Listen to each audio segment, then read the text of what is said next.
only 2 in 10 children who are raised in Christian homes will still have their faith intact by the time they graduate from college. I understand that I have one job with my children, and that is to equip them, to build that faith in them, and to really instill the principles of 3 John 1:4. I have no greater joy than to know that my children walk in truth.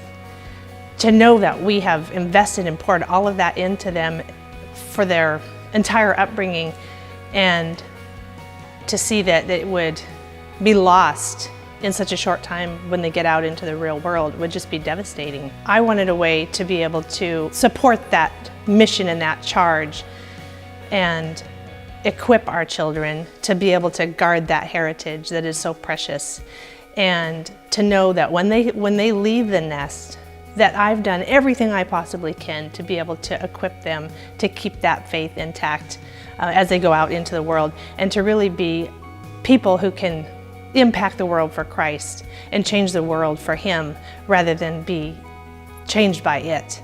I was sharing with somebody the other day what our students do, some of the things they do, speech and debate, the things that they know, that they develop, how they're developing as human beings who care about their community, who care about, in general, the world, and contributing to the world.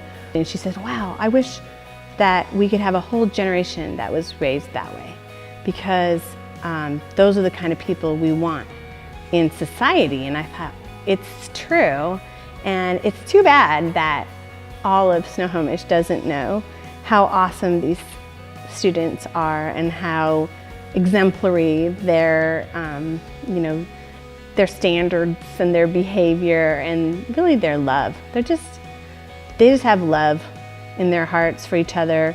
I think we're kind of a best kept secret in a way because we're new, but it'll get out. We're getting out there. When I turned 13, I raised $13,000 for my 13th birthday for the drought in Somalia. When I was inspired to do it, it was through a company called World Concern. I received an email from a young man named Blake. Very well-written, sweet, kind email, interested in raising money for his 13th birthday, interested in learning more about the work of World Concern. So I met with Blake and learned about the Academy of Snohomish. I wasn't really sure what I wanted to do, but I kind of just wanted to do something with water.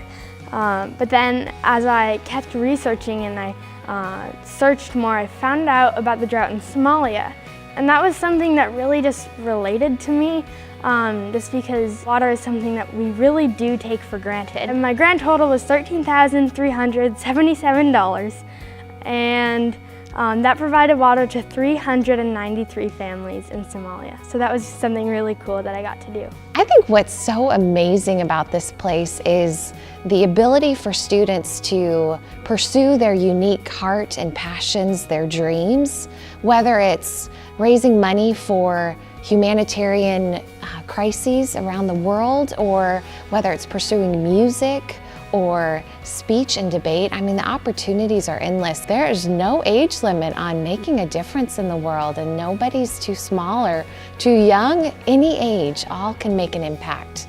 And I can see that in the students here at the Academy of Snohomish for sure. I'm just really grateful for what the school's done for us. It's made a huge impact in Elsie's life, and our family is completely different. I mean, without being I don't want to be super dramatic, but kindergarten at this other school traumatized my child, and I was scared that we wouldn't get her back to loving school. And